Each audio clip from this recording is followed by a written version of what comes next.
नमस्ते,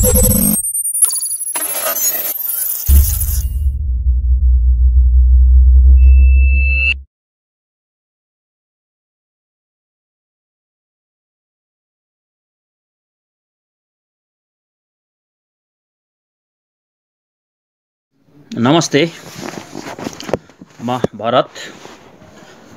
बीपी कोइरालाद्वारा लिखित jail journal, यसलाई दैनिकी पनि भन्न मिल्छ, उपन्यास पनि भन्न मिल्छ। त्यसको हामी आज अर्को खण्ड लिएर उपस्थित भएका छौँ। हाम्रो यो 5औं खण्ड छ। 2020 साल भदौको 29 गते को दैनिकीबाट आज हामी हाम्रो वाचन सुरु गर्छौँ।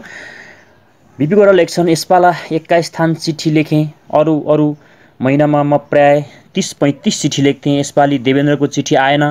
विराटनगरबाट पनि आमाको मात्र आयो, केटाकेटीहरूको आएन। त्यसो हुनाले मेरा उत्तरहरू पनि कम भए। चिठी लेखिसकेपछि बडो उदासीको दौर हुन्छ मलाई। सायद लेख्दा भावनाको ठुलो श्राप हुन्छ ममा। त्यसो हुनाले लेख्ने कामको समाप्तिपछि भावना शून्य हुन्छु म।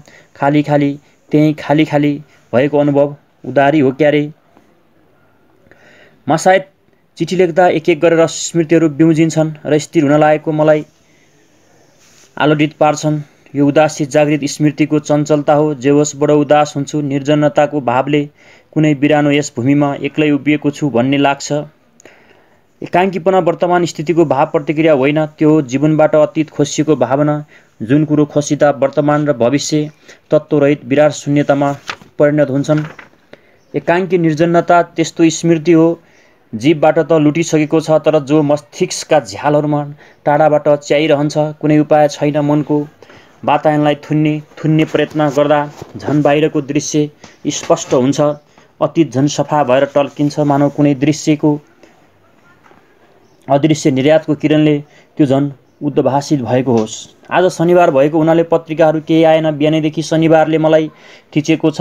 अरू दिनमा त एउटा प्रतीक्षा जाग्थ्यो कि कसैको खबर त आउँछ। रोसाले चिठी त लेख्लिन् या नलेख्लिन्, या साँझसम्म भएको विश्वमा केही हलचल भएको संवाद त सुन्न पाइएला। जेलको घटना शून्य जीवनमा यहाँको एक सर्ता शनिबारले एकदम मृत्युको स्तब्धता थपेको छ। मृत्युको रुवावासी होइन, त्यसको घबडाहट र अनिश्चिततामय व्यग्रता होइन, त्यसको केवल शून्यता, गतिहीनता, पुरानो कुपको पानीको जस्तो टम्म जमाई जसको सतहमा हावाको हलोको सहन पनि पर्न गएको होस्, त्यसको रुद्धता। आज दिन सफा रहेन। बादलले आकाश ढाकिएको थियो। कहिले कहिले भदौरे पानी एकछिन झम्म पर्थ्यो। आकाश चाहिँ खुलेन। अब असोजको 1 गते उनी लेख्छन्, यति 3 दिनपछि पानी परेर विरक्त पारेको छ। लाग्थ्यो शरदलाई ढाकिरहने भयो। बादलमय र जलमय वर्षाले शरदको सुषमा फुट्ने भएन पृथ्वीमा। जेलको मनोभावमा प्रकाशलाई कालेले गुटुमुटु पारेर कल्पनाका कारण अकारण सानो न्यु पाउँदै उठी रहन्छ। त्यसैले होला अस्ति भर्खर शरदको धूम्रताको अनुभव गरेर पनि 3 दिनको वर्षाले प्रकाशलाई अर्को लोकको बिर्सिएको कुनै वस्तु जस्तो टाढाको तुल्यायो। आज फेरि बिहानैदेखि दिन सफा छ, मानौ कुनै कुशल धोबीको हातबाट भएर निस्केको हो। स्वच्छ टकटक उज्यालो र प्रकृतिको प्रत्येक रङ्ग स्वच्छताले सुकुमार र कलिलो भएको छ। पातमाथिको स्तग्नता र कुनै पनि बसेकी होरे नाच्दा नाच्दैको क्षणिक विश्राम होरे। त्यसको संस्कृत साहित्यमा त्यस कोमल स्तब्धताको एउटा ठाउँ नै छ रे, जुन ठाउँलाई स्वर्गका एउटी परीले हलुको चाल भएकीले पनि संस्कृत साहित्यमा पाएको छ रे भनी बाबुसाहेब भन्नुहुन्थ्यो। आज मलाई हठात त्यो कोमल आमाको वायुमा थर्केको पातमा रलमल रहेर टल्किरहेको छ। म परीको रूप देख्न थालेँ र लाग्थ्यो कि मनभित्रको योवनीमा कहीँ हठात उठेर कहीँ भित्रको एउटा रङ्गमञ्चमा अपूर्व ब्यालेको आयोजनाले हृदय प्रसन्न भएको छ। यो अपूर्व उज्ज्वलता सूर्यको उज्जवल कृपा र मनको स्फूर्तिलाई कला र भावनाको लोकमा मात्र नराखु जस्तो लाग्यो र धेरै दिनदेखि थुप्रिएको लुगालाई बिहानभरि लगाएर धोएँ। भाँडालाई पनि साबुन र भिआइएम लगाएर टल्काएँ। मन लाएर स्त्री गरेँ। यी सब कामले शरीर त थाक्यो, तर मनको स्मृति कायमै रह्यो। यी सब कामले शरीर थाक्दा पनि शरीरको थकानले स्वास्थ्यको अनुभव गर्यो।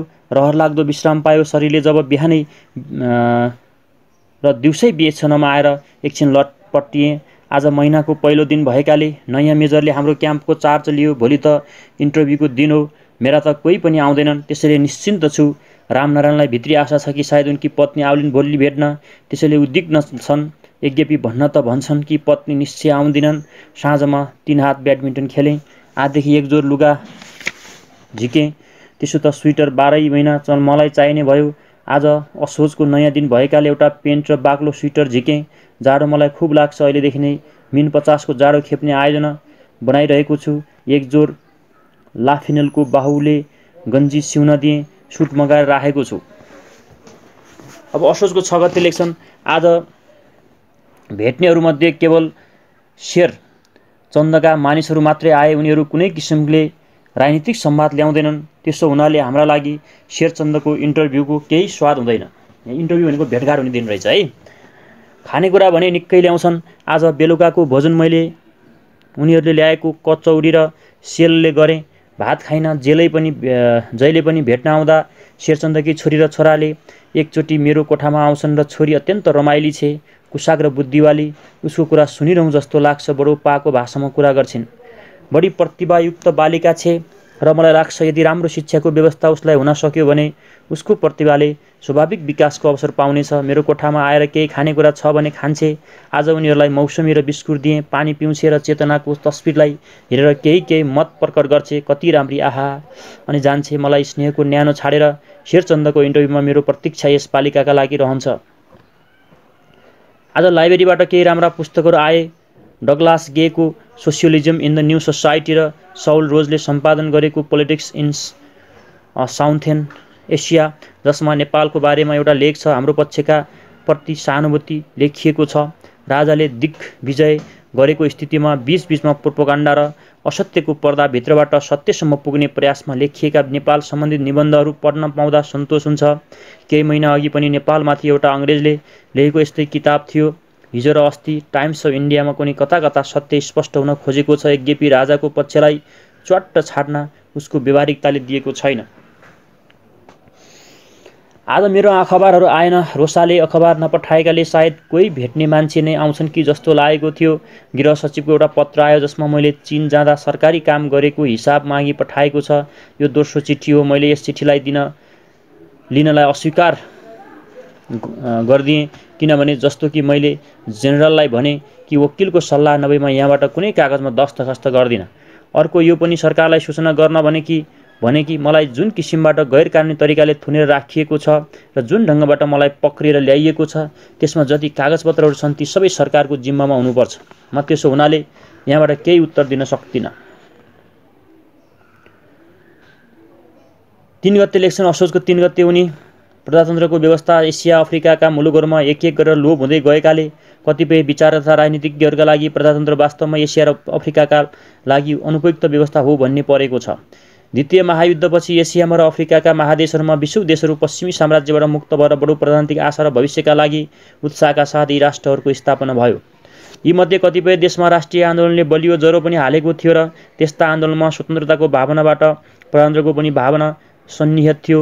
यथार्थमा स्वतन्त्रताको अर्ध स्वराज्यको अर्थ प्रजातन्त्र नै थियो र यदि जापानीले पश्चिमी राष्ट्रहरूका दाँजोमा पुग्दा र उनीहरूबाट समकक्षीको मर्यादा प्रयत्न गर्दा एसियाली भावनालाई आन्तरिक सन्तोष हुन्थ्यो भने मेजिनी, गेरिबाल्डीका कार्यकलाप, फ्रान्सको राज्य क्रान्ति, ब्रिटेनको पार्लियामेन्ट, अमेरिकाको मानवाधिकारको घोषणाद्वारा राष्ट्रको स्थापना आदि एसियालीहरूलाई अनुप्राणित पार्ने ऐतिहासिक घटना थिए। राष्ट्रिय आन्दोलनले प्रेरणा दिने भावनाबाट अस्पष्ट भए पनि प्रजातन्त्रको समानता जो कि एउटा अभिन्न पक्ष हो त्यो गाँसिएको थियो।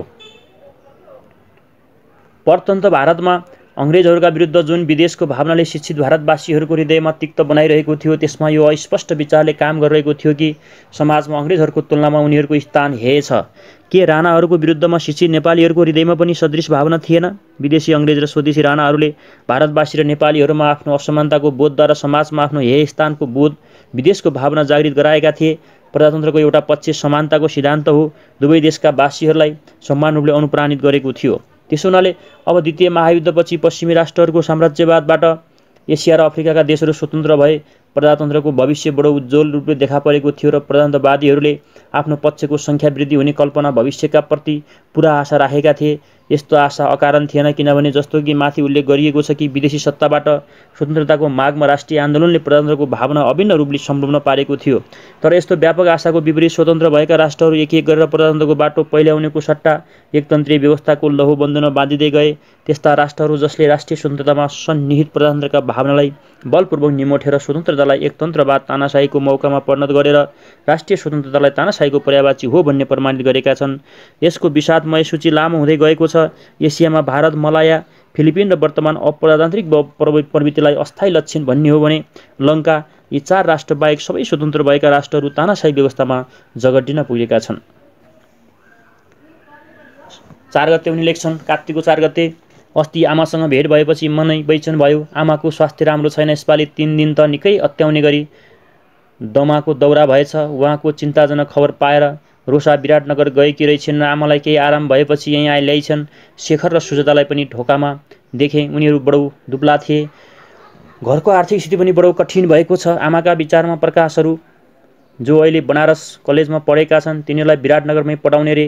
विराटनगरको कलेजको स्थितिलाई विचार गर्दा त्यहाँ पढेका केटाहरूको कस्तो शिक्षा होला कल्पना गर्न सकिन्छ। विराटनगरमा पढाउनु बेकार छ भनी मैले भन्दा आमाले तिमी जेलबाट के सल्लाह दिन सक्छौ र हामी बाहिरकाले जस्तो अनुकूल गर्नुपर्छ भन्नुभयो। राजनीतिक दृष्टिबाट पनि अहिले हामी एकदम परास्त भएका छौँ। बाहिरका मानिसहरू मबाट केही कदम जसले स्थितिमा सुधार आउने सम्भावना हुन्छ चाहिएला भन्ने आशा लिएका छन् रे। 2 महिनापछि मैले र मेसको आग्रहमा राजालाई लेखेको चिठीमा मेरो तर्फबाट इनिसिएटिभ लिएको प्रमाण पुगेन रे। त्यसो हुनाले शब्द मिलाएर फेरि लेख्नुपर्छ भन्ने विचार बाहिरबाट मान्छेहरूको छ रे। गिरिजाप्रसादले पनि सायद यस्तै विचार राख्नुहुन्छ रे भन्ने आमाको धारणा छ। मैले भने कि राजा माफीको पत्र चाहन्छन् जो मबाट हुन सक्दैन। मेरो इनिसिएटिभको कुनै अर्थ छैन। यदि राजा सम्झौताको पक्षमा छैनन् भने र अहिले त पूर्ण विजयी भएको छु भन्ने भावना होला उनलाई, जुन स्थितिमा उनलाई हामीसँग सम्झौता गर्ने कुनै खाँचो छैन। त्यसो हुनाले यहाँबाट मैले कुनै प्रभावयुक्त कदम चाल्न सक्छु भन्ने आशा बाहिरकाले नगरून् भनी आमालाई भनेर आमालाई भने कि हामी चाँडै छुट्छौँ भन्ने आशा नगर्नुहोला। हाम्रो लामो जेल जीवनका लागि तयार रहनुहोला भनी भने आमाले भन्नुभयो, यो त हामीले आफैले पनि सोचेका छौँ। हिजो आमाको सानो चिठी आयो। 4-5 लाइनमा उहाँको जीवनले खेपेको तमाम दुःखहरूको भावनालाई व्यक्त गर्नुभएको थियो। मेरो अनिश्चित कालको जेल जीवनलाई सम्झेर ती लाइन लेखिएका थिए। भन्नुभएको छ कि मादेखि भेटेर घर फर्केपछि दिनभरि आफ्नो जीवनमा तमाम घटना र म जन्मेदेखि हिजोसम्मको मेरो जीवनका घटनाहरू आँखाको अगाडि नाचिरहे रे। भविष्यका प्रति कुनै पनि आशाको दृष्टि पार्न नसकेको जननीले एकान्तमा यावत बहुलतालाई बटुलेर थुनिएको ज्येष्ठ पुत्रलाई गर्वका साथ सम्झेर आफ्नो 68 वर्ष र मेरो 50 वर्षको जीवनमा उपर दृष्टिपात गर्नुभएछ। लेख्नुभएको छ, तिमी जन्मेदेखिका तिम्रा कुराहरू सम्झेँ। आमालाई भेटेदेखि म बडो मोहमा परेको छु। झन् चिठी पाएदेखि मोहको सीमा रहेको छैन। यता पढाइ लेखाइ केही भएको छैन। विह्वलताले आक्रान्त बेचिनी छु। अस्थिर छु। यताउति गरेर दिन बित्यो। यद्यपि पढ्ने लेख्ने काम उति भएन। हिजो अस्तिको जस्तो उद्विग्न पनि आज छैन। पुनः साधारण मनस्थितिमा पुगे। आज आमाले आफूले लाउने गरेको घडी स्लो भयो भनेर 5-6 दिन मलाई हेर्न भनेर पठाइदिनु भयो। हामीले यसमा केही रहस्य छ भन्ने तर्क गर्यौँ, तर नत्र स्लो भएको घडीलाई म कहाँ पठाउने केही आवश्यकता थिएन। केही सङ्केत सूचक हो यो घडी भन्ने हामीलाई लाग्यो, तर के हो त्यो बुझ्न सकेनौँ। घडी स्लो भएकोले पनि मैले पाइनँ। राम्ररी चलि नै रहेको छ। बरु केही फास्ट होला, स्लो छैन। कार्तिकको 6 गते उनी लेख्छन्, रामनारायणको आमा बिरामी परेकाले दशैंको टिकालाई पनि नफर्केर मौतरी फर्कने हुनुभएको छ भन्ने खबर आएपछि रामनारायण अत्यन्त चिन्तित भएका छन्। अस्ति 2 गते भेट्दा सायद उहाँले र रामनारायणकी पत्नीले उनलाई केही उपाय गरेर छुट्नु पर्यो भन्ने सल्लाह दिएका थिए, जसको कमजोरीलाई लक्ष्य गरेर रामनारायणले बडो तिरस्कारका साथ उनीहरूलाई हकारेका थिए। तिमीहरू कहिले पनि नआऊ, घर बिग्रोस्, कोही मरुन् वा बाँचुन्, मलाई परवाह छैन भनेर आमालाई रोएका थिए। त्यस दिनदेखि रामनारायण बडो बैचनीमा थिए। उनी आफ्नो आमाको ठुलो भक्त छन्। त्यसो हुनाले त्यस दिनको उनको व्यवहारले आमालाई कति मार्मिक पीडा भयो होला भनेर सोचेर उनी आफै पीडित भइरहेका छन्। झन् आजको आमाको बिरामीको खबर सुन्दा उनी अत्यन्त उद्विग्न भएका छन्। मसँग कुरा गर्दा गहभरि आँसु पार्छन्। आमाका प्रति बडो भावुक छन्। पितालाई त ईश्वर पुत्र नै भन्ठान्छन्। लुगा धोएँ तर दिनभरि बादल लागिरह्यो। दिउँसो बिजुली पनि आएन। स्त्री त्यसो हुनाले गर्न पाइन। सर्दी बढेको छ। यसरी बिपी कोइरालाले राजाले हामीसँग माफीको पत्र चाहन्छन् भन्दै राजालाई चिठी लेख्न अस्वीकार गरेका छन् भने रामनारायणले के गरी छुट भन्दाखेरि तिरस्कार गरेका छन्। उनीहरू कट्टर छन्। हामी झुक्दैनौँ, हाम्रो जेल यात्रा लामो हुन सक्छ पनि भनिरहेका छन्। अब एकैचोटि 2020 साल कार्तिकको 11 गते उनी लेख्छन्, हिजो दशैंको दिनमा हामी 6 जना यहाँ भएकाले टिका टाला गऱ्यौँ। मैले सबैलाई टिका लगाइदिएर विजयको आशीर्वाद दिएँ। किशनजीको इन्तजामले आजको भोजन पनि उहाँकै शब्दमा दिव्य थियो। खसी काटेको थियो, झेल र क्वाब खुब बनाइयो र खाइयो। राति खिर, पुरी, मालपुवा पकाएको थियो, राम्ररी खायौँ। केवल गरिष्ठ भोजन भएकाले पेट बिग्रिने आशंका छ। आज दशैंको भोलिपल्ट घरका मान्छेहरूलाई टिका लाउने दिन थियो, त्यसो हुनाले आमा आएर टिका लगाइदिनु भयो। रोसा, दीर्घराज, निरु, सुजाता, शेखर, कुन्दन, सानिमाहरू बाहिरबाट हेरिरहनु भयो। फाटकको सानो ढोका उगारिदिएको थियो। फाटक भनेको गेट। त्यसो हुनाले मभित्र उनीहरू बाहिरबाट रेखादेख र बोलचाल गर्न पाइयो। रमाइलो रह्यो। मलाई कसैले सिगरेट, कसैले भिटामिन, कसैले केक, बिस्कुट, कसैले फल, कसैले मिठाई पठाइदिएका थिए। यत्रो स्नेह देख्दा म गहभरी भएँ। आमा भोलि विराटनगर फर्किनुहुन्छ, फेरि कहिले भेट हुने हो। टिका लाउने ठाउँमा कार्पेटहरू बिछाएर किशनजीले राम्रो तुल्याउनु भएको थियो। उहाँ पनि दाईहरू आउनुहुन्छ कि भनेर प्रतीक्षामा बसिरहनु भयो, तर कोही आएनन्। दिवानको भाइ र छोरी र शेरचन्दका दाजु, पत्नी र छोराछोरीहरू आएका थिए। शेरचन्दकी छोरी मन्जु टिका लाउन भनेर मेरो कोठामा आइन्। बडो मायालु छे, गदगद पार्छे आफ्नो कुराले। उसलाई टिका लगाइदिएँ, बिस्कुट र फल दिएँ। रामबाबुले बडो माया गरेर चिठी लेखेको रहेछ। मेरो स्वास्थ्य ठिक छैन भन्ने सुनेर चिन्ता प्रकट गर्दै लेखेको छ कि मेरो स्वास्थ्य मेरो मेरो निजी वस्तु मात्र होइन, देशको सम्पत्ति पनि हो रे, नासो। त्यसो हुनाले बडो हिफाजत गर्नुपर्छ रे। मैले म भिनाजु भएकाले उसले त्यसलाई लेखेको होइन रे। म लट खडाइरहेको देशको आत्मा र हृदय हुँ रे। आफ्नो हजुरआमाको बारे पनि लेखेको छ उसले मेरो कि उहाँलाई पेट चिरेर नलीको सहाराबाट भोजन दिनुपर्छ रे। बडो कष्टमा हुनुहुन्छ हजुरआमा। क्यान्सरले गर्दा कति दिनसम्म त्यस्तो बेजोगले जीवित हुनुपर्ने हो। उहाँले यसको अवस्थामा प्रयोग हुनुपर्छ भन्ने पक्षमा छु। मलाई यस्तो अवस्था पर्न आयो भने कष्टहीन मृत्यु ल्याउने उपाय लिन आउनेछु। कार्तिकको 12 गते उनी लेख्छन्, आज आमा विराटनगर जानुभयो होला भनेर दिनभरि सम्झिरहेँ उहाँलाई। उहाँको राम्रो स्वास्थ्य छैन र वृद्धा पनि हुनुभयो। त्यसमाथि हामीहरूको पीर उहाँलाई र घर चलाउने भारा पनि छ। उहाँको साहस र उत्साहले मलाई प्रेरणा दिन्छ। हिजो भन्नुभयो कि घरको चिन्ता नगर्नु, तिम्रो पिताजीको पालामा पनि मैले त्यसलाई यथाशक्य सम्हालेकै थिएँ। अहिले तिम्रो पालामा पनि त्यसलाई चलाउँदैछु। स्तब्ध भएर आमालाई हेरिरहेर सोचेँ कि यत्रो चाउरी परेको वार्धक्यमा पनि कत्रो उत्साह र कहाँबाट भल फुटेर निस्किरहेको छ। फाटकमा बिदा हुँदा उहाँले मेरो दाहिने हात समात्नु भयो र अँगालो मारेर पुत्र स्नेहले मै खानुभयो।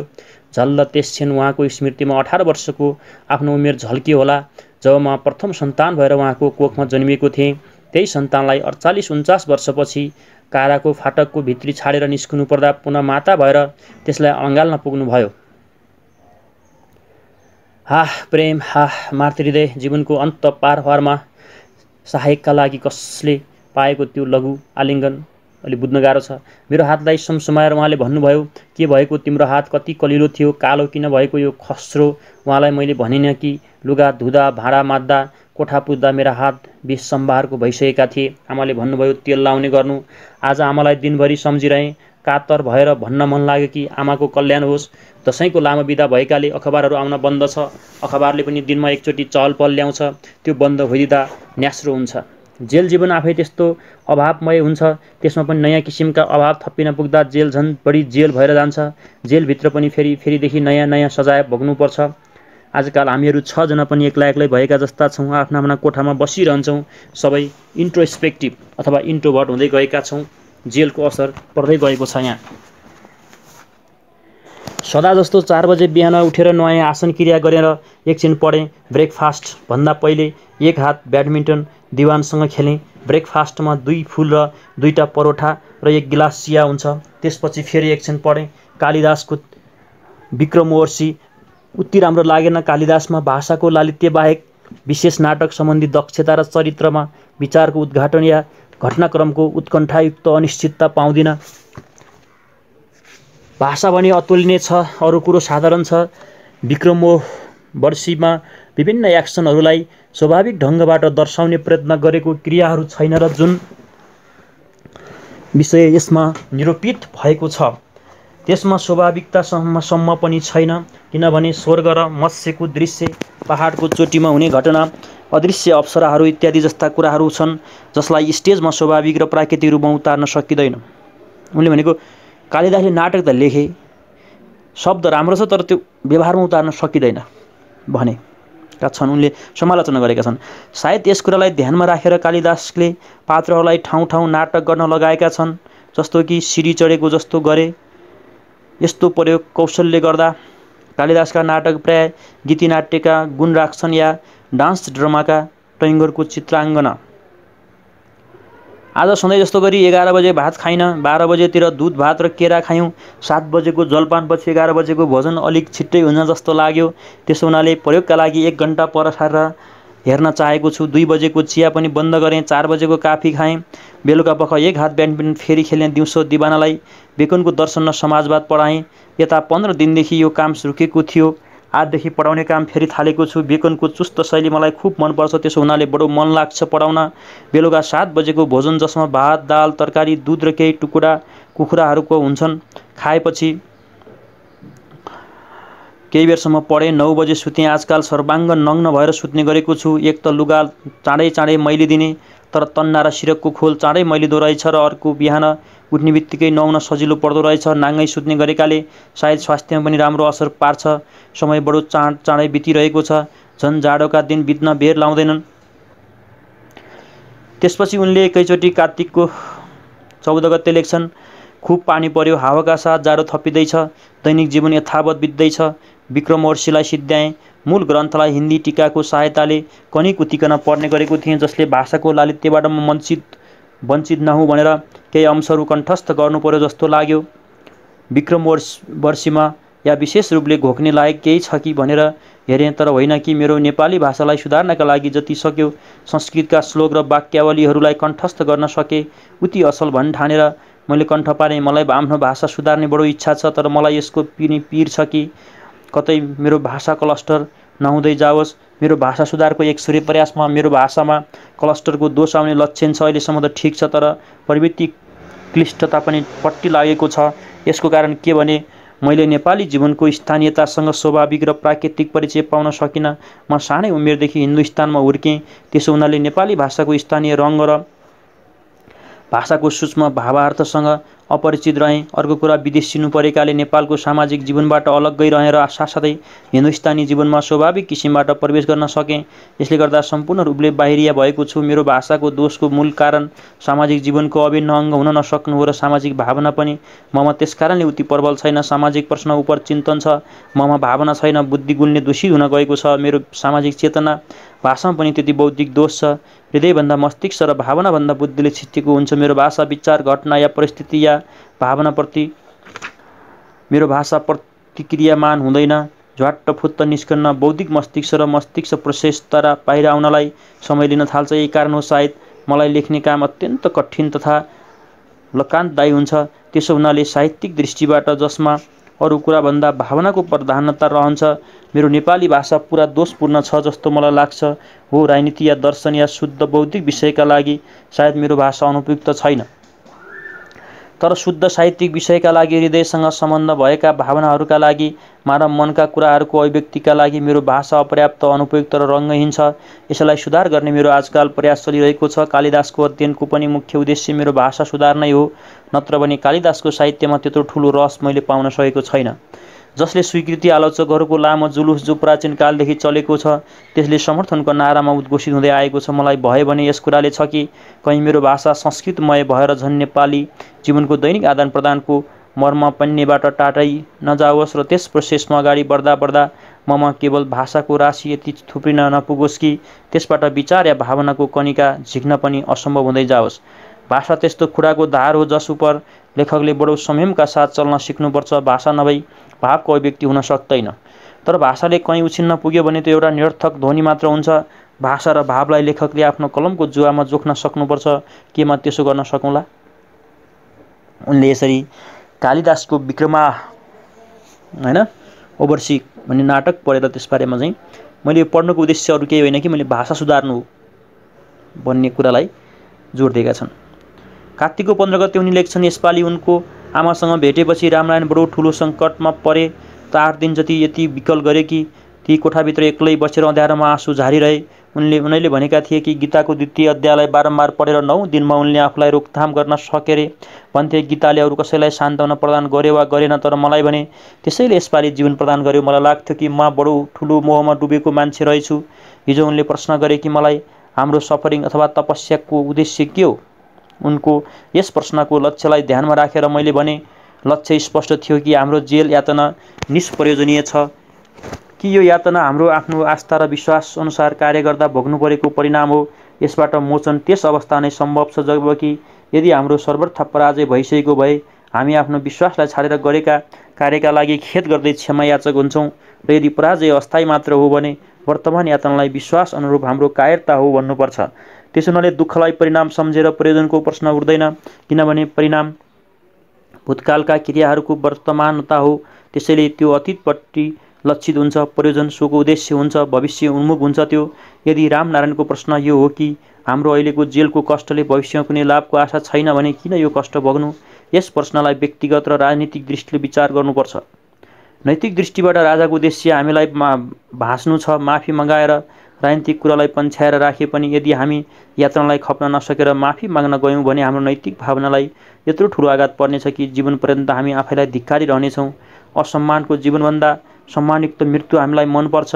हाम्रो यो यातना सम्मानको रोजाइ हो र यदि राजनीतिक दृष्टिबाट विचार गर्ने हो भने हाम्रो यो यातना निष्प्रयोजनीय छ भन्न सकिन्न, किनभने लक्ष्य प्राप्तिका लागि खेपेको यातना कहिले पनि विफल भएको छैन। कमसेकम प्रेरणाको रूपमा मानिसको हृदयमा त्यो बलिरहन्छ। भावी सन्तानलाई यदि हामी आफ्नो दुःख भोगाइले केही प्रेरणाको उपलब्धि छाड्न सक्यौँ भने पनि के यातना सो उद्देश्य भएन र?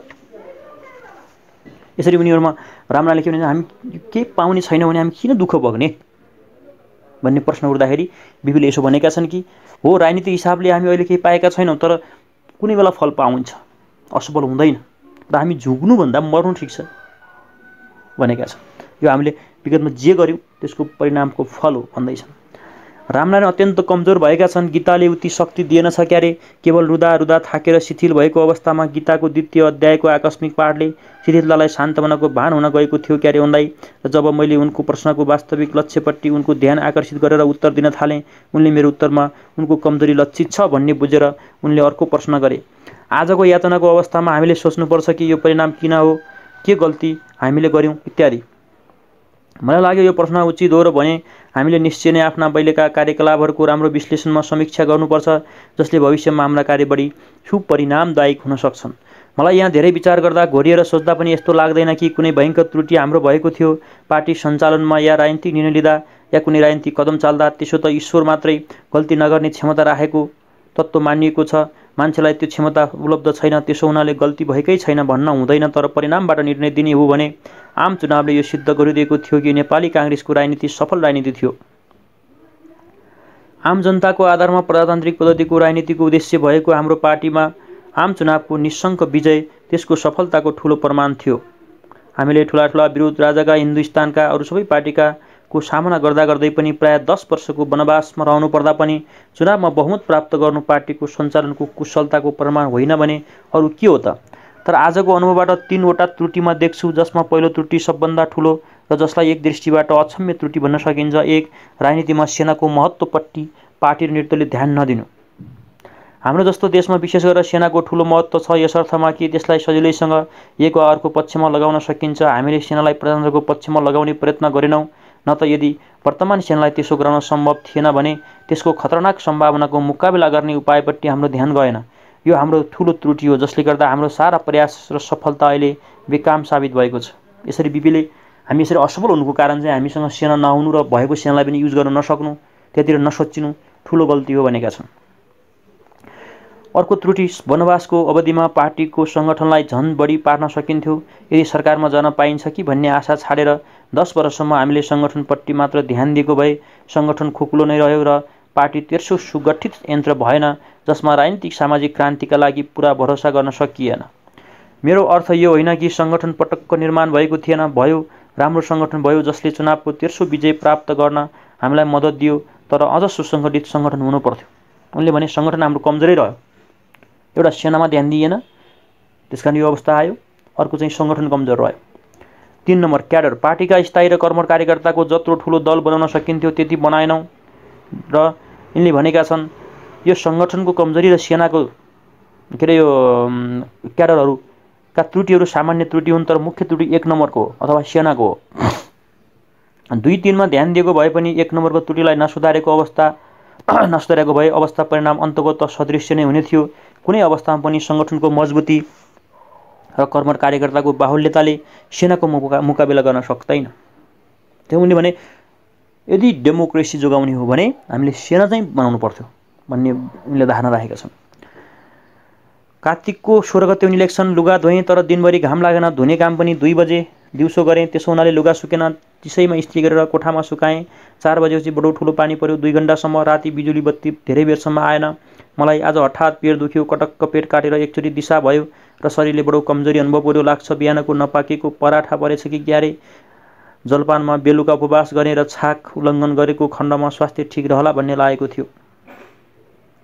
दक्षिण भियतनाममा शैक्षिक विद्रोह भएर जीएम र उनका भाइ न्यूलाई पदच्युत गरेको खबर आएको छ। खबरले हर्ष विस्मात दुवै भावनाको उदय हुन्छन् मनमा। हर्ष यस कुराले छ कि राष्ट्रपति जीएम कट्टर शासक र स्वेच्छाचारी साबित भइरहेका थिए, जसले प्रजातान्त्रिक देखौवा ढाँचाको शासन राखे तापनि प्रजातन्त्रका मूल कुराहरूलाई व्यक्तिगत स्वतन्त्रता र नारी स्वतन्त्रता मखौल पारेको थियो र तिनीहरूको दमन गरेको थियो। तिनले आफ्नो पारिवारिक शासन कायम गरेको थियो र जब अमेरिकनहरू जो कि दक्षिण भियतनाममा बडो भाइटल इन्ट्रेस्ट राख्छन् उनीहरूले प्रजातन्त्रलाई वास्तविक रूप दिने सल्लाह दिन थाले। तानाशाही शासनले कम्युनिस्टमाथि विजय प्राप्त गर्न सक्दैन भन्ने उनीहरूको सल्लाह जीएम अमेरिका विरोधी हुन थाले। तर साथै विस्मात यस कुराले छ कि सैनिक शासनले त झन् बढी तानाशाह काम गर्यो। तातो कराईबाट उफ्रेर आगोमा परेको जस्तो यस विद्रोहबाट स्पष्ट अमेरिकाको हात छ। रुसले यो विद्रोहलाई अमेरिकन कारबाही भनेको छ। जीएम पनि अमेरिकासँग रुष्ट भएर उत्तर भियतनामसँग सन्धि गर्ने सुरमा थिए। नेपाल जस्तो सानो मुलुकलाई सैनिक खतराबाट बचाउनका लागि प्रजातन्त्रलाई परेको सैनिक खतरा तलका उपाय आवश्यक छन्। नेपालको जो 2 ठुला राष्ट्रहरूका बीचमा स्थित छ, जसका विरुद्ध यहाँका सैन्य शक्ति यति नगण्य छ कि त्यसलाई निरर्थक भने पनि हुन्छ। सेना आन्तरिक सुरक्षाका लागि मात्र काममा आउँछ। राणाका पालामा पुलिसको गठन नभएकाले पुलिसको काम सेनाद्वारा नै लिने गरिएको थियो। आन्तरिक सुरक्षाका लागि आजकाल पुलिसको गठन भइसकेपछि सेनाको त्यही परम्परा अझै कायम छ। 1. सेनाको अफिसर कप्स दलका लागि निम्न मध्यवर्ग र प्रजातन्त्र पक्षीय परिवारबाट मात्र अफिसरका चुनाव र तिनीहरूको शिक्षण हुनुपर्छ। आजकाल अफिसरको र अप्रजातान्त्रिक परिवारका व्यक्तिहरूको द्वारा निर्मित भएको छ। बाहिरियालाई घुस्न दिँदैनन् र म प्रधानमन्त्री छँदा 1-2 जना बाहिरियालाई चुनाउन खोज्दा बडो विरोध भएको थियो सेनाका उच्च पदाधिकारीको चुनाव बोर्डद्वारा। उनले भने सेनाका अफिसरहरूमा जनताका मान्छे ल्याइदिनुपर्छ। अहिले चाहिँ छैन। अहिले चाहिँ कस्ता मान्छे छन् भने अप्रजातान्त्रिक परिवारबाट मात्रै छन्। मैले ल्याउन खोजेको थिएँ, 1-2 जना विरोध भयो। 2. सेनालाई ओभर आर्म्ड अति शस्त्र अस्त्र सुसज्जित पार्नुहुन्न। सेनालाई धेरै ओभर आर्म्ड धेरै हतियार दिनुहुन्न भने उनले। 3. दरबारमा स्थायी रूपबाट सेनाको ठुलो टुकडी राख्नुहुन्न। 4. त्यहाँ 2-3 कम्पनी जो शोभाका लागि चाहिन्छ तिनीहरूको हात हतियार साधारण मात्र हुनुपर्छ र त्यहाँ जाने पल्टन चक्रानुक्रमबाट साटोफेर भइरहनुपर्छ। उनले दरबारमा के भने स्थायी रूपमा त्यो गन राख्नुहुन्न, थोरै राख्नुपर्छ, हतियार धेरै दिनुहुन्न र तिनीहरूको रोटेसन भइराख्नुपर्छ दरबारमा भन्ने उनले आफ्नो नीति अगाडि ल्याउँदैछन्। आम जनतालाई अमेरिकाको जस्तो बिना लाइसेन्स हतियार राख्ने अधिकार हुनुपर्छ। विशेष किसिमको सामरिक हतियार बाहेक व्यक्ति विशेषलाई कानुनबाट मात्र यो अधिकारबाट सरकार वञ्चित पार्न सक्छ, अर्थात् चोर डाकु र गुण्डाहरूलाई यो अधिकार दिनुहुन्न। सेनालाई नै खारेज गर्नुपर्छ। 7. सबै वयस्क नारीलाई सैनिक तालिम दिनुपर्छ जुन व्यक्तिहरूलाई समयमा सेनामा परिणत गर्न सकियोस्। इजरायल र क्यानाडा, स्विजरल्यान्ड इत्यादि जस्तो छ त्यस्तै हुनुपर्छ। उनले के भने सेना सम्बन्धी उनको कुरा आयो कि सेनालाई खारेज गर्दै पनि हुन्छ भने उनले आम जनतालाई हतियार दिने, सबैलाई सैनिक तालिम दिने यस्ता अप्सनहरू पनि उनले अगाडि ल्याएका छन्। हेडक्वार्टरलाई चलाउने सानो स्थायी अफिसरको कोर मात्र राख्नुपर्छ, अरू सबै खारेज गर्नुपर्छ। प्रधानमन्त्री जो पार्लियामेन्टका प्रति वफादार हुन्छ त्यसको घरमा पनि सेनाको 2-3 कम्पनी रहनुपर्छ दरबारको जस्तो। यदि दरबारमा ठुलो टुकडी रहन्छ भने प्रधानमन्त्रीको निवासमा पनि टाटस टुकडी रहनुपर्छ। भनेपछि प्राइम मिनिस्टरसँग पनि सेना हुनु पर्यो, राजासँग मात्र होइन। अर्को अप्सन उनले दिन्छन्। अर्को 10 नम्बर लेख्छन् नेपाली काङ्ग्रेसले पनि आफ्नो पल्टन राख्नुपर्छ। सेनाको शक्तिको एक हट्टी मोनोपोली एकाधिकार रहन दिनुहुन्न। यदि सेनालाई राख्ने हो भने भन्ने तात्पर्य के हो भने या त सेना नै खारेज गर्नुपर्छ किनभने नेपालको भौगोलिक स्थितिलाई विचार गर्ने हो भने यो राख्नुपर्ने आवश्यकता नै छैन र डिसआर्ममेन्टको प्रचार युगमा नेपालको यो कदमले यसको मर्यादा बढ्नेछ र अन्तर्राष्ट्रिय क्षेत्रमा यसले धेरै भाग लिन सक्छ। तर यदि सेना राख्ने नै हो भने सेनाको पुनर्गठन हुनुपर्छ। अफिसरहरूको भर्तीमा पुरा ध्यान दिएर, जसले कि सेनाको भावना प्रजातन्त्र पक्षीय होस् न कि दरबार पक्षीय। साथै सेनाको शस्त्र अस्त्रको एकाधिकार पनि झिक्नुपर्छ। हतियारको लाइसेन्स प्रथा खारेज गरेर सबै नागरिकलाई सैनिक तालिम दिएर प्रजातान्त्रिक पार्टीले आफ्नो सैनिक सङ्गठन कायम गरेर सेनालाई ओभर आर्म्ड हुनबाट बचाएर र दरबारले प्रजातन्त्रको विरुद्ध सेनालाई प्रयोग गर्ने खतरा भइरहेकाले दरबारको स्थायित्व र चुनिएका मन्त्रीमण्डलको अस्तित्वले गर्दा दरबारलाई सेनालाई चलाउने मौका रहन्छ।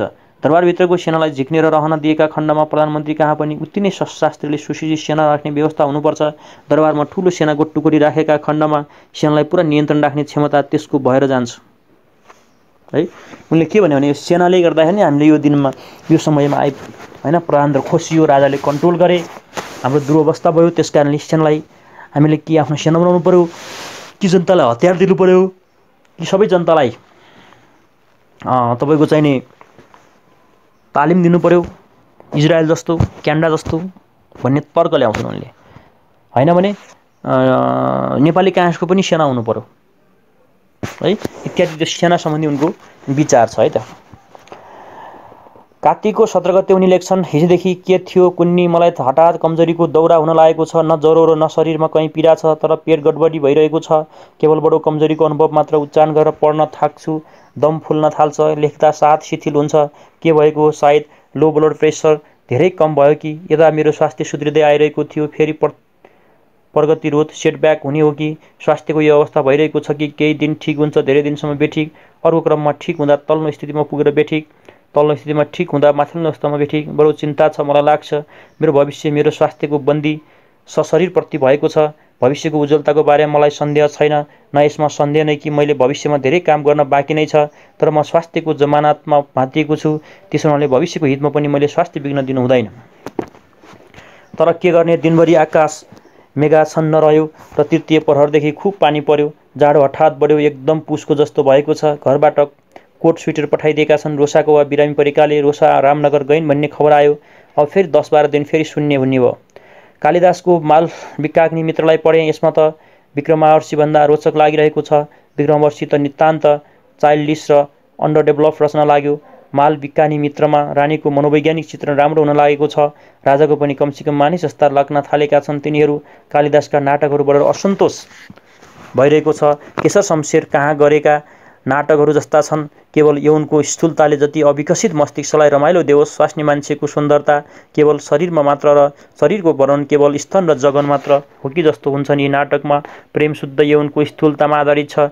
स्थूलता किन भनेको भनी कालिदासको सुन्दरीको कम्मर बाहेक सबै कुरा अजङ्का ठुला छन्। ठुला आँखा, ठुला पहाडका जस्ता कठोर स्तन, ठुलो नितम्ब, ठुला जङ्गा र तिनीहरूको हिँडाइ पनि त्यस्तै मत्थर र बोजिलो छ। शेक्सपियरमा पाइने मनोवैज्ञानिक गुण, विभिन्न चरित्र गुण, दर्शन, वैचित्र, नाटक सम्बन्धी सिप आदि कालिदासको कृतिमा पाइनन्। भोग विलासले शिथिल पारेको दरबारी मस्तिष्कलाई सन्ध्या बेलामा सायद केही उत्तेजना दिन्थे यी नाटकहरूले, जसले शाही दर्शकहरूलाई रात्रिको भोज विलासका लागि वासनाको इन्जेक्सन दिएको जस्तो गर्दा हुन्थ्यो। उनले यहाँ कालिदासको नयाँ कृतिको चाहिँ समालोचना गरेका छन्। उनी त्यसबाट सन्तुष्ट हुन सकेका छैनन् है। उनले चाहिँ आज पढेको किताब के थियो भने माल विकानी मित्र है, यो पढेका छन्। अब एकैचोटि उनी चैतको के अरे फाल्गुनको 4 गते लेख्छन् है हैन। सन् 1963 नोभेम्बर 4 तारिक भनेको 2020 साल कार्तिकको 20 गते। उग्र जाडो, दिनभर पानी बर्स्यो। मेरो स्वास्थ्य ठिक छैन। आज राधाकृष्ण आएनन्। वर्षमा पनि उनको धुमधामसँग स्वागत भयो रे। जीवनको वास्तविकता जस्ता अनियमितता प्रधान रूपले प्रदर्शित हुन्छ, तथा बुद्धिको तर्कानुसन्धान प्रवृत्ति जसको प्रणाली नियमिततामा नै आधारित हुन्छ। जीवन तथा दर्शन, असङ्गति तथा सङ्गति या तर्क, आकस्मिकता तथा नियमितताका बीचको द्वन्द्वले वर्तमान विचार भरिएको छ र जीवनानुभव र चिन्तन प्रणालीको द्वन्द्वमा प्रति आँखा चिम्लिएर पहिलेका दार्शनिकहरूले आफ्नो विचार स्थापित गरेका छन्। हिजो राति मुसा गौथलीको लडाईँ भएको छ। एउटा गौथली मारियो। यो लडाईँ एकोहोरो थियो। राति गौथलीलाई अँध्यारोमा उड्न सक्ने क्षमता हुँदो रहेनछ। कुन्नी के प्रेरणाले हो? गौथलीका जोडा आफ्ना सुरक्षित निडबाट निस्किएर मध्यरातिमा र कोठाको अन्धकारमा चक्कर काट्न थाले। मतिभ्रान्त भएको जस्तो देखेर बत्ती बालेर हेर्दा चक्कर काटिरहेका थिए। तल मुसा खुर्र खार तल लुक्न पुग्यो। बत्तीको प्रकाशमा एउटा गौथली, सायद पोथीले आफ्नो गुडदेखि फुत्त पछि अर्को भाले चाहिँ छत्नेर चक्कर काटिरहेको थियो। पोथी गुडको द्वारमा आएर सानो स्वरमा बोलाइ पनि, र जब चक्कर काट्दा भाले गुडको द्वारनेर पुग्थ्यो तब पोथी कुकु गरेर सूचना दिन्थे कि निट यही छ र म द्वारमा पर्खिरहेकी छु। तर मृत्यु जसको मस्तिष्कमा चढिसकेको हुन्छ त्यसको वृत्ति त एकोहोरिन्छ।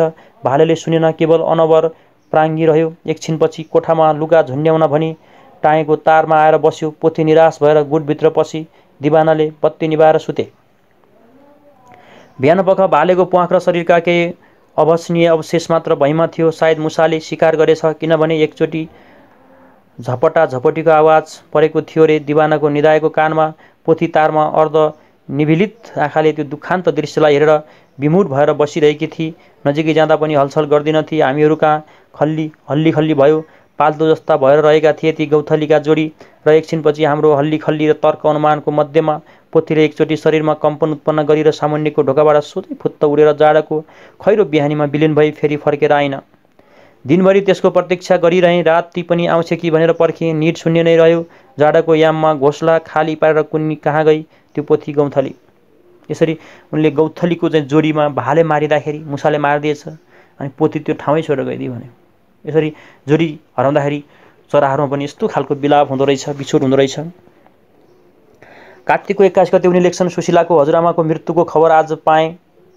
चिनियाको पत्रबाट क्यान्सरको जुन अवस्थामा उहाँ पुग्नु भएको थियो, जब कि पेटमा भोजन पुर्याउन रबरको नलीको प्रयोग गर्नुपर्थ्यो, त्यसमा धेरै दिन अब रहेन त सबैलाई लागेकै थियो। तर यति हठात मृत्यु होला भन्ने कल्पना कसैलाई थिएन। जहाँसम्म स्वयं उहाँको प्रश्न छ, मृत्युले उहाँलाई प्राण नै दियो होला। उहाँका लागि एक प्रकारले भलो नै काम गर्यो।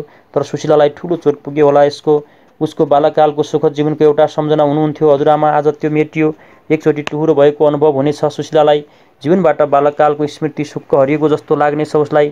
साँझमा सुशीलालाई सम्झिरहेँ। लाग्यो विराटनगरमा सङ्ख्याको एक्लो प्रहारमा कसैले नदेख्ने गरी आँसु खसालिरही होला। मेरो अगाडि यो बन्धन रहने थिएन। केटाकेटीहरू आमाको अनुहार देखेर बेग्र हुँदा छन्। आज डाक्टर बस्नेतले हेरे। केही दिनपछि स्वास्थ्य ठिक नभएकाले अनुभव गरिरहेको थिएँ। मैले त्यसले हिजो डाक्टर बोलाउन भनेको थिएँ। डाक्टर बस्नेतले पेटको गडबडी मात्र हो भनी भने। आजकाल ऋतु अत्यन्त मनोहर भएको छ। हृदय प्रफुल्लित पार्ने प्राकृतिक छट्टाले प्रतिक्षण तलमल भएको छ। दिउँसोको घामको शुभ्रान्त, दिउँसोको बतास केही चपल, केही हतपतिएको जस्तो छ र निरुद्देश्य बगी हिँड्ने आकाशको सेतो मेघ र आजकालको आकाश निलो र गहिरो र बिहानको घडी उषाकाल आजको अरुणोदयलाई देख्दा स्तब्ध भए जस्तो लाग्यो कि बाँच्ने सार्थकता प्रमाणित भएको छ मेरा लागि। 5 बजेको हुँदो पृथ्वीमा अँध्यारै थियो। नजिकैका हरिया पहाड अँध्यारोले काला गहिरा काला थिए। टाढाका पर्वत केही मध्यम काला, जसका शिखर रेखाबाट उषाको गुलाबी सुन्दरता गाढा गुलाफीबाट केही फिक्का हुँदै पूर्वको क्षितिजमा फैलिएको थियो र जसमा हिराका टुकुरा जस्ता निर्मल तारा टकटक टल्किरहेका थिए। प्रगाढ शान्ति निशामा व्याप्त थियो। चारैतिर फैलिएको अन्धकारका बीच केवल त्यो उषाको सौन्दर्य प्रकटिरहेको थियो, स्तब्ध पार्ने आजको यो अलौकिक सुन्दरता। उनले कार्तिकको 7 गते चाहिँ कार्तिक होइन कि फाल्गुनको 7 गते एकदमै रोमाञ्चक भएको कुरा यहाँ बताउँछन्। र उनी फाल्गुनको 8 गते लेख्छन्,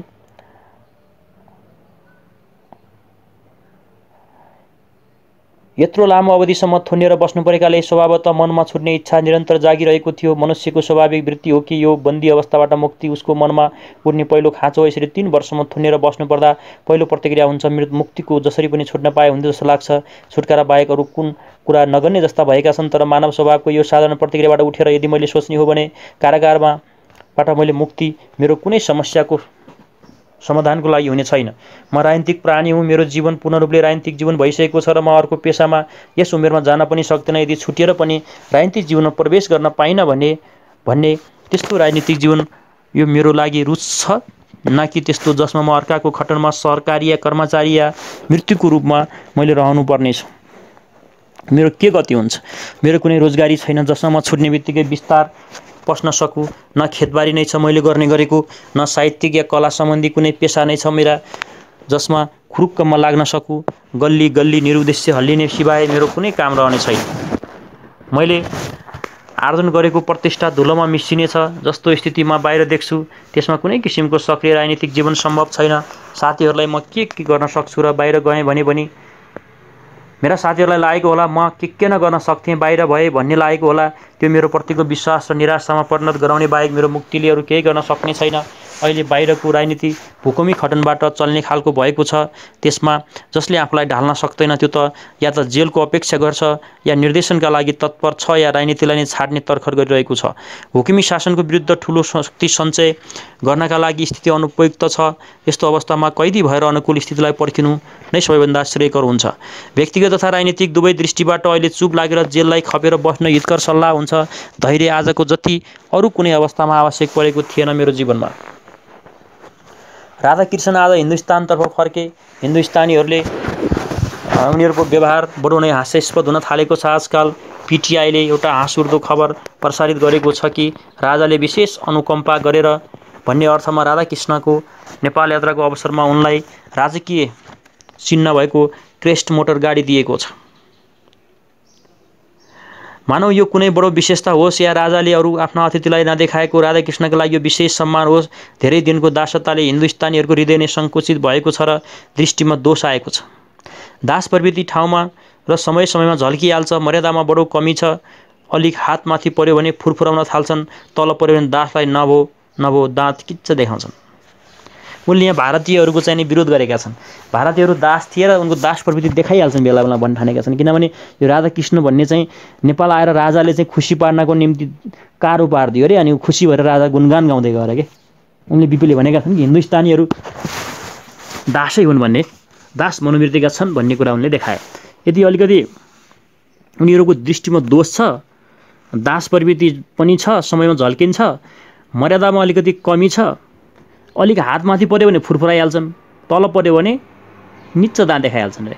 यो अहिले पनि छ भारतीयहरूमा।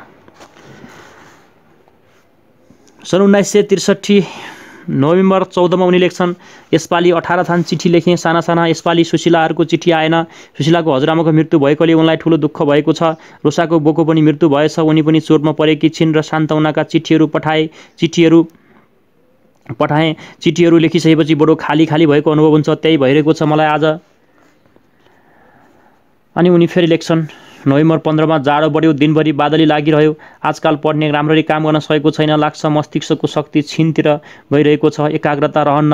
बेसाको दाम बढेकोले हाम्रो रेसनमा पनि कटौती हुने भयो। रेसन भनेको रासन होला, रेसन लेखिरहेको छ यहाँ। अर्थात् भोजको परिणाम र गुणमा केही कमी हुने भयो। आजकाल हामीहरू 7 माना चामल 6 जनाका लागि दुवै छाक गरेर पाक्थ्यो, पर्सिदेखि 5 माना मात्र पकाउने भए। दिनको 7 माना दुधको ठाउँमा 6 माना आउने भयो। मासु पनि एक दिन बिराएर आउने भयो। अहिले 2-3 टुक्रा भए पनि दिनौँ बेलुका खान्थ्यौँ। कुखुराको दाम बढेकोले त्यति मासु एक दिन बिराएर आउने भयो। अरू कुरामा बढी कटौती गरेको छ। यसपालि मेरो व्यक्तिगत खर्च रु 35 भएछ। बढी खर्चका कारण कपडाको जुत्ता, टोपी, मोजाहरू किनेर भएको हो। रु 35 मा जुत्ता, टोपी, मोजा खानासहित 35 रुपियाँ खर्च भयो। नत्र भने म बडो किफायतीमा बस्छु। मलाई व्यक्तिगत खर्च रु 5 महिनाभन्दा बढी रु 5 रुपियाँ प्रति महिनाभन्दा बढी लाग्दैन। लुगा धुने साबुन 2 डल्ला प्रति मास मलाई चाहिन्छ। नुहाउने महिनामा 2 डल्ला चाहिन्छ अरे लुगा धुने साबुन। नुहाउने साबुन 6 महिनामा 1 डल्लो भए पुग्छ। म शरीरमा साबुन लाउँदिनँ। टुथपेस्ट र ब्रस 2 महिनामा चाहिन्छ। 5-6 महिनामा 1 टिन अथवा आधा पाउन्ड नरिवलको तेल र 1 सिसी कपालमा लाउने तेल चाहिन्छ। 1 प्याकेट ब्लेडले 1 वर्ष चल्छ। 1 प्याकेट ब्लेडले 1 वर्ष चल्छ र दाढी बनाउने साबुन 6 देखि 8 महिना जान्छ। यी आवश्यकताका कुरालाई व्रतमा भन्न सक्दिनँ। दिन त्यसै खेर गइरहेको छ। जेलमा पनि व्यवस्थित जीवन बिताउन नसकेकोले बडो दुःख लागेको छ। त्यसैगरी उनी लेख्छन्, नोभेम्बर 16 तारिकमा, घर घर में दिवाली है, मेरा घर है अँधेरा भन्ने विरही गीतको बोल मनमा उठ्छ। जाडो प्रतिदिन तीव्रतर बढेको छ। आज पनि मेघान छदन दिन रह्यो। बिहान नुहाउँदा मलाई ठुलो दृढता र ढाडस दिनु परेको थियो। रातिमा निर्वस्त्र भएर सुत्छु। बिहान उठेर नुहाउने कोठामा पस्दा नपस्दा जाडोले शरीरमा रोमाञ्च हुन्छ। शरीरमा पानी नपरुन्जेलको दुःख हो। पानीले शरीरमा एकचोटि ढाकेपछि स्नान कार्य सजिलोसँग गर्न सकिन्छ। नुहाइसकेपछि एकछिन खुला देहलाई चिसो हावाको संस्पर्शसँग आउन दिन्छु। रमाइलो लाग्छ र लाग्छ कि यसले मेरो शरीरलाई स्वास्थ्य प्रदान गरिरहेको छ। बिहान नुहाउने बानीले मलाई फाइदा गरेको छ। प्रत्यक्ष फाइदा रुवाखोकी जसले मलाई हमेसा परेशान गरिरहन्थ्यो त्यसले म बिरामी नभएकोले प्रमाणित गरेको छ। स्फूर्ति पनि आउँछ र लाग्छ कमसेकम दिनको प्रारम्भ भइरहेको छ। सायद यो भावना संस्कार जनित होस्। यसरी बिहान नुहाउँदाखेरि ज्यान फुर्र हुन्छ भन्ने कुरा भनेका छन्। त्यो मलाई पनि लाग्छ है। अब उनी 18 तारिकमा लेख्छन्, भाइटिकाको दिन थियो आज। कान्छी दिदी भान्जीहरूका साथ मलाई टिका लाउन पाइन्छ कि भनेर आउनुभएको थियो, पाउनु भएन, फर्केर जानुभयो। टिका र खाने सामानहरू म कहाँ पठाइदिनु भयो। जर्नेलले पोहोर साल टिका लाउने दिदीबहिनीहरू भए पाइन्छ भनेरै टिकाकै दिन मलाई खबर गर्न आएका थिए, करिब 2 बजेतिर। त्यस दिन मलाई खबर गरेर कहाँबाट दिदीबहिनी आउँथे। त्यसो हुनाले यसपालि पनि पाइन्छ भनेर पहिले जर्नेललाई दसैँको दिन भनेको थिएँ कि पाउने नपाउने सूचना समयमा नै हाम्रो घरवालालाई कहाँ पठाउनलाई दिनुहोला। आमाले पनि जर्नेललाई भनेको थियो र मलाई त्यस दिनको कुराले पाइन्छ भन्ने लागेको थियो र कान्छी दिदी पनि पाइन्न भन्ने सूचना नपाएकोले टिका लाउन आउनुभयो। मलाई आज बडो दुःख लागेको छ, समयमा सूचना नदिनु र त्यसपछि मैले आज जर्नेललाई सोद्धा सिएनसीबाट आर्डर नआएकोले पनि उत्तर दिनु मलाई लाग्यो।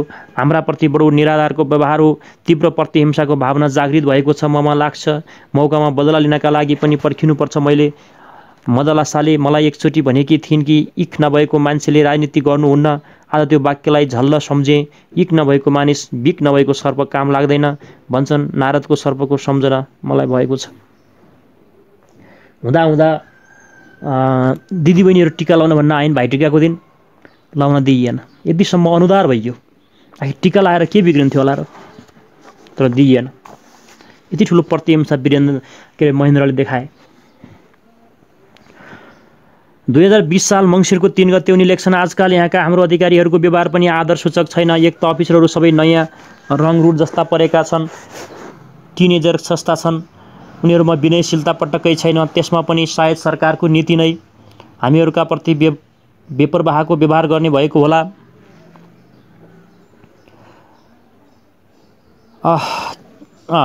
किनभने वर्तमान सरकार व्यक्तिगत शासन भएकोले त्यस व्यक्तिमाथि पर्ने दबाव अहिले छैन। हाम्रो आन्दोलन स्थगित छ। स्थगित मात्र होइन कि लक्षणले परास्त नै भएको छ। राजालाई अब निर्धक्क भएको होला। त्यस्तो अवस्थामा उनले हाम्राप्रति राम्रो व्यवहार गर्ने खण्ड नै छैन।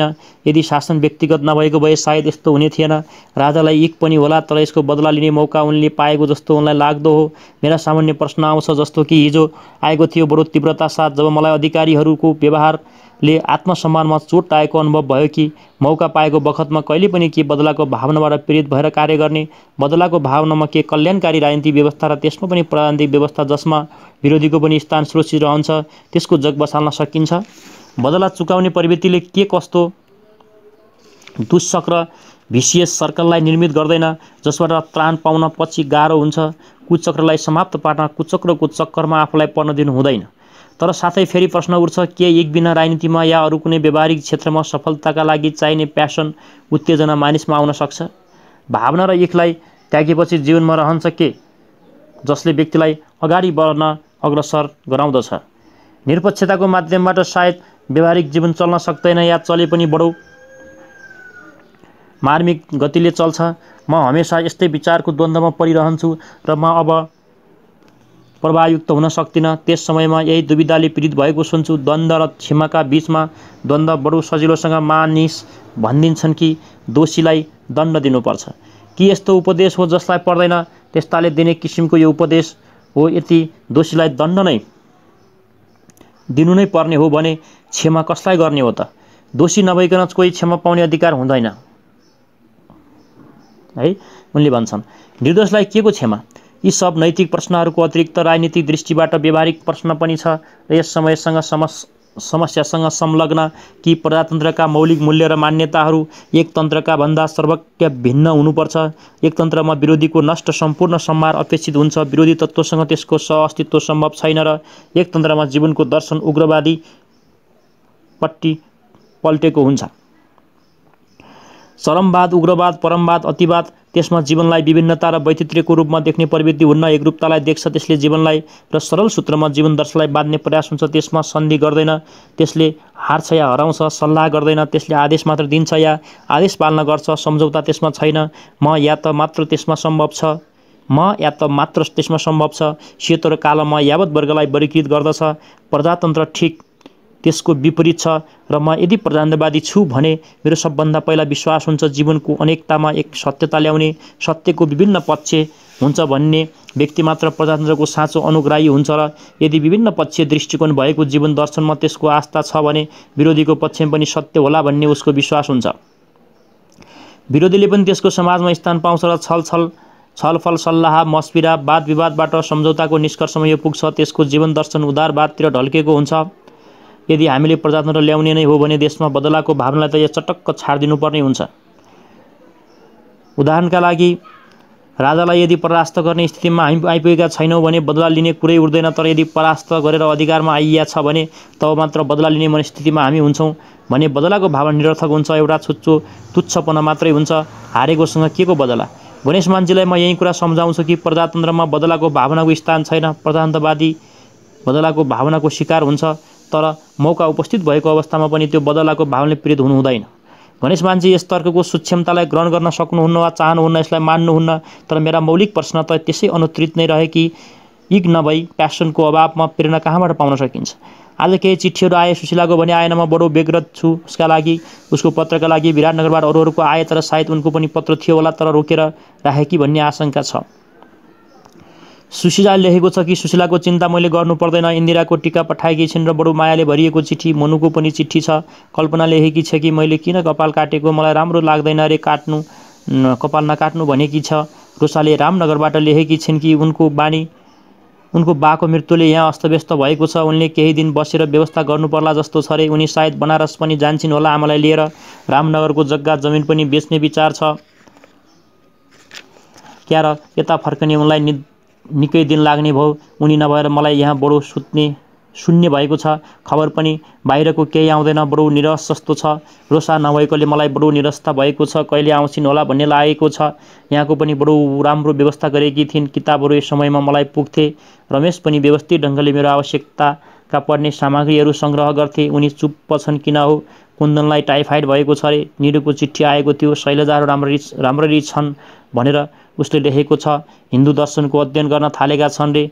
खुसी लाग्यो सुनेर। यदि उनीहरूको जेलको जीवन राम्ररी बितिरहेको छ भने त्योभन्दा राम्रो खबर के हुन सक्छ र? तारिणीहरूको खबर केही पनि आएन। आजकाल मेरो स्वास्थ्य ठिक छैन, वजन घटेको छ र शरीर नातागत भएको अनुभव हुन्छ र दिनभरि कपाल दुखिरहन्छ। कपाल दुखेको त सायद जाडोले होला, शरीर तात्तिने जस्तो लाग्छ, भित्री चिसो पसेको जस्तो मलाई लाग्छ। मलाई यता स्वास्थ्यले दुश्चिन्तामा पारेको छ। यहाँ उनले के भनेका छन् भने राजाले अहिले हामीलाई यति धेरै दुःख दिएको छ, हामी पनि पछि बदला लिनुपर्छ कि पर्दैन भन्ने उनलाई आफूमै चाहिँ चासो आएको छ। उनले आफै के भनेका छन् भने प्रजातन्त्र भनेको त त्यस्तो व्यवस्था हो जहाँ विरोधीको पनि भावना हुनुपर्छ, उनको स्वर सुनिनुपर्छ। त्यस कारण हामीले चाहिँ प्रतिहिंसा गर्नु हुँदैन। यदि हामीले राजालाई जित्यौँ भने, राजालाई परास्त गऱ्यौँ भने पनि त्यो हारिसक्यो नि त, त्यसलाई हामीले किन बदला लिने, त्यो लिनु हुँदैन भन्छन्। तर गणेश मानजीले यसलाई मानेका छैनन्। गणेशजीले त्यसलाई सकाउनुपर्छ हामी गएपछि भन्ने खालको तर्क राखेका छन् है।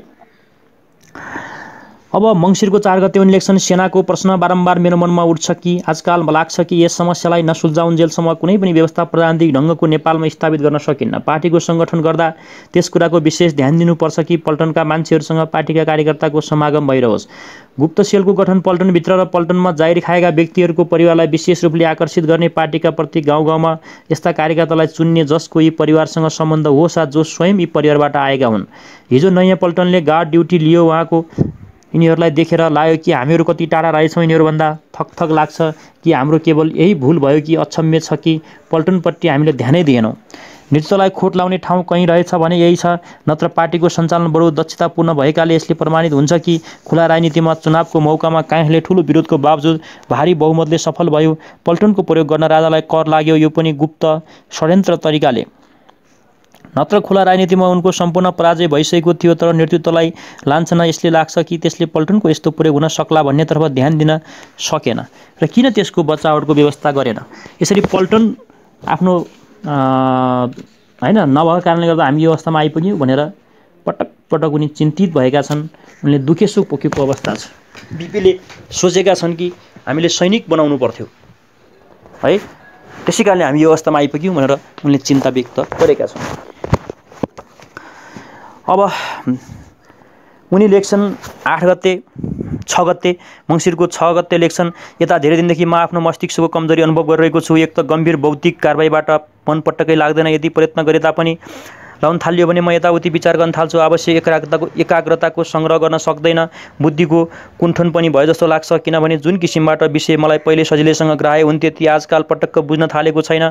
यसको अतिरिक्त पुस्तकहरूको विचारको क्रमबद्ध प्रगतिलाई आंशिक रूपमा त सायद बुझ्छु, तर सम्पूर्ण रूपले र तिनमा रहेका तर्कहरूको परम्पराको आधार र तिनको कर्मिक विकासको पूर्ण रूपलाई ग्रहण गर्न सक्दिनँ। के भएको वार्धक्यको लक्षण पनि हुनसक्छ, तर यस प्रकारको कुण्ठित बुद्धिमा यदि छिटै आउन नपर्ने हो र वार्धक्य पनि अहिले आइसक्यो, ममा 49 वर्षको उमेरमै भन्न सक्दिनँ, कमसेकम बुद्धि भ्रष्ट पार्ने उमेर त भएको छैन, उमेर छिप्पिएको मात्र हो जसमा बेसी नयाँ विचार ग्रहण गर्ने प्रवृत्ति रहँदैन।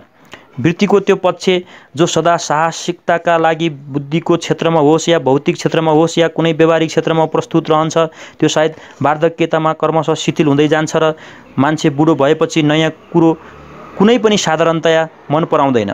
वृत्ति परम्पराको समर्थक हुँदै जान्छ र साधारणतया यस्तो हुन्छ कि बुढो व्यक्ति परम्परावादी हुन्छ। वृत्तिको यो अव्यक्ति आवश्यकता बुद्धिको कुण्ठितताको प्रमाण होइन कि के हो? बुद्धिको लचिलोपनाको अभाव नै त वार्धक्यको परम्परा अनुरागको वृत्ति त होइन कि? उनले विभिन्न खालको यो संस्कृतिसँग सम्बन्धित बुढ्यौलीसँग सम्बन्धित कुरा गरेका छन् कि बुद्धि अखण्डित अक्षुण्ण रहेर पनि मस्तिष्कको तेजको कमी नभएर पनि जीवनको व्यवहारमा आइपरेको अनुभवले प्राणीलाई साहसिकताको प्रति विमुख गर्दछ। एउटा कुरा सायद हुन्छ, जति जति उमेर बढ्दै जान्छ अनुभव यावत किसिमको केन्द्रिक होस् चाहे बौद्धिकको पुनरावृत्तिले त्यसमा नूतनको ह्रास हुँदै जान्छ र ती सबै क्याटेगोराइज श्रेणीगत हुन्छन्। अनुभवहरूका विभिन्न खानामा पछि प्राप्त हुने अनुभव थन्काइँदै जान्छन्। म छिप्पिनु भनेको अनुभव प्राप्त गर्नु भनेको घटनाका प्रति कौतुकमय नरहनु है, उत्सुकता नहुनु। वृद्ध अवस्थाको एक लक्षण उत्सुकताविहीन हुनु हो, एक प्रकारको उदासीनताबाट घेरिनु हो। बालकहरूलाई सबै वस्तु कौतूहलमय लाग्छन्, युवकहरूलाई पनि प्रायः त्यस्तै अनुभव हुन्छ, विशेष गरेर भावनाको क्षेत्रमा या बुद्धिको क्षेत्रमा। त्यसो हुनाले तिनीहरू जिज्ञासु हुन्छन्। नयाँ अनुभवको आकर्षणले तिनीहरूलाई साहसिकताप्रति उन्मुख गर्दछ। शुद्ध मस्तिष्कको तेजमा कुण्ठितताभन्दा बाहिरका ती लक्षण हुन्, तर के बुद्धि अप्रवाहित रहन्छ? युवक र वृद्धहरूको विभिन्न वृत्तिबाट यो अनुभवको नूतन बोधको रासले वृद्धिलाई र बुद्धिलाई पनि कुनै न कुनै रूपमा या केही न केही मात्रामा कुण्ठित पार्दैन। कौतुकतामयले के बुद्धिलाई सजग पारिराख्दैन? के उदासीनताले बुद्धिलाई निस्तेज पार्दैन? यस सम्बन्धमा मस्तिष्क शास्त्रीहरू, न्युरोलोजिस्ट, न्युरोफिसियोलोजिस्टको मत छ कि बुद्धिको विकास र त्यसको उन्नत स्थितिमा स्थिर रहनका लागि यान्त्रिक अनुभवको बडो आवश्यकता पर्दछ। C हेभ्स sensory डिप्राभिएसन। पञ्च इन्द्रियको पूर्ण प्रयोग हुनुपर्दछ। बुद्धिको पूर्ण विकासका लागि वंशगत हेरिडिटरी प्राप्ति मनुष्यको सम्भावनामय पोटेन्सियल मात्र हुन्छ। त्यसको सम्भावनाको वास्तविकता, एक्चुअलाइजेसन, वर्तमानीकरण वा यथार्थकरण इन्द्रिक अनुभवले मात्र सम्भव हुन्छ। सम्भाव्यताको उत्तेजक इन्द्रियानुभव हुन्छ। उत्तेजनाको अभावमा सम्भाव्यता बिउको रूपमा मात्र रहन्छ, वृक्षको रूपमा विकसित हुँदैन। बुद्धिको विकास मात्र होइन कि त्यसको क्षमताको कुनै एउटा उन्नत स्तर या त्यसलाई राख्नका लागि इन्द्रिक अनुभवको सर्वदा आवश्यकता परिरहन्छ। यदि इन्द्रियहरूले त्वचाले छुने अनुभव, आँखाले हेर्ने अनुभव इत्यादि पाइरहेन र यो पनि विभिन्नतामयका साथ भने बुद्धिले प्राप्त गरेको उन्नत स्तरबाट यो झर्न थाल्छ। जेलमा र खास गरेर जुन किसिमबाट हामीहरू हर्मिटिकल्ली सिल्ड राखिएका छौँ त्यसमा इन्द्रिक अथवा डिप्रिभेसन, वञ्चितीकरण यथेष्ट परिणाममा भएको छ। सानो घेराभित्र 6 जनाको सानो समूहलाई 3 वर्षदेखि राखेका छन्। इन्द्रियहरूले विविधताको बोध गर्न पाएका छैनन्। त्यति परिणाममा जति कि तिनीहरूलाई चाहिन्छ पूर्ण रूपले प्रयुक्त हुन मस्तिष्क त्यसो हुनाले अवनत हुँदैछ भने आश्चर्य के लाग्छ र? मेरो स्वास्थ्य एकदम खराब भइरहेको छ, त्यसको लागि प्रभाव निश्चय नै पर्दो हो मस्तिष्कमाथि। यी सब कारणले गर्दा मेरो बुद्धि शिथिल भएको होला। स्वास्थ्य लाभ गरेपछि र पुनः इन्द्रिक वञ्चितबाट मुक्त भएर स्वाभाविक परिस्थितिमा प्राप्त भएँ भने आशा छ इन्द्रियले अनुभवको पूर्ण मौका पाउनेछन् र पुनः पुरानो बुद्धिलाई पाउनेछु।